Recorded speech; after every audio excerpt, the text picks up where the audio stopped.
इस वीडियो में आप दुनिया के ऐसे 5 रहस्यों को जानोगे जिनका जवाब जानने के लिए सालों से कोशिशें की जाती रही हैं, लेकिन ये रहस्य आज तक नहीं सुलझ पाए हैं। नंबर 1, सिंधु घाटी सभ्यता। भारत की प्राचीन सिंधु घाटी सभ्यता एक बेहद विकसित सिविलाइजेशन थी। 1920s में सिविलाइजेशन के 2 बड़े शहरों हड़प्पा और मोहनजोदड़ो की खोज हुई थी। माना जाता है कि इस सभ्यता की शुरुआत 5000 वर्ष पहले हुई थी। इस सभ्यता के लोग उस समय के हिसाब से काफ़ी आधुनिक थे। हड़प्पा और मोहनजोदड़ो से जो अवशेष मिले हैं, उन्हें देखकर ये पता चलता है कि इन शहरों के लोग एक बेहतरीन ज़िंदगी जीना सीख चुके थे। ये लोग पकी हुई ईंटों के मकानों में रहते थे। इन शहरों में बड़े भवन, ऊंची इमारतें बनी हुई थीं।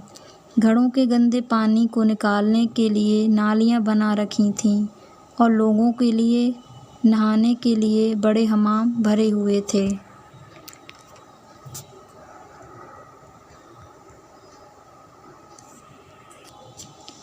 अब एक ऐसा सवाल जिसने इतिहासकारों को सालों से परेशान किया हुआ है, वो ये है कि कैसे इस बेहद विकसित और विशाल सभ्यता का अंत हो गया। सिंधु घाटी सभ्यता की खोज हुए 100 साल से भी ज़्यादा का समय बीत चुका है, लेकिन इसके विनाश का कारण आज भी एक हिस्टोरिकल पजल बना हुआ है।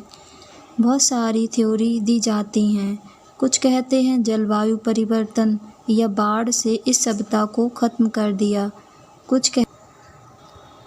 नंबर 2, स्टोनहेंज का रहस्य। स्टोनहेंज इंग्लैंड में स्थित पत्थर की बड़ी बड़ी चट्टानें हैं। इस 7 मीटर से भी ज़्यादा ऊंची शिलाओं को ज़मीन में गाड़कर खड़ा करके एक गोल बनाया गया है। वैज्ञानिकों के अनुसार इसका निर्माण पाषाण युग या कांस्य युग में हुआ था। इस हिसाब से यह इजिप्ट के पिरामिड से भी पुराना है। कहा जाता है कि स्टोनहेंज को अलग अलग समय पर बनाया गया था। इसमें इस्तेमाल किए गए हुए पत्थर अलग अलग जगह से लाए गए हैं। पर सोचने की बात यह है कि उस समय इतने बड़े पत्थर उन्होंने यहाँ कैसे लाए होंगे। प्राचीन मनुष्यों ने इसे किस पर्पज के लिए बनाया था, ये अभी तक हम जान नहीं पाए हैं। कुछ हिस्टोरियन मानते हैं कि शायद स्टोनहेंज को किसी एस्ट्रोनॉमिकल या हीलिंग पर्पज के लिए बनाया गया। रिसर्चर मानते हैं कि उस ज़माने के पास इस तरह के औजार मौजूद थे। इसे देखकर ये लगता है कि इसके निर्माण में सैकड़ों साल लगे होंगे।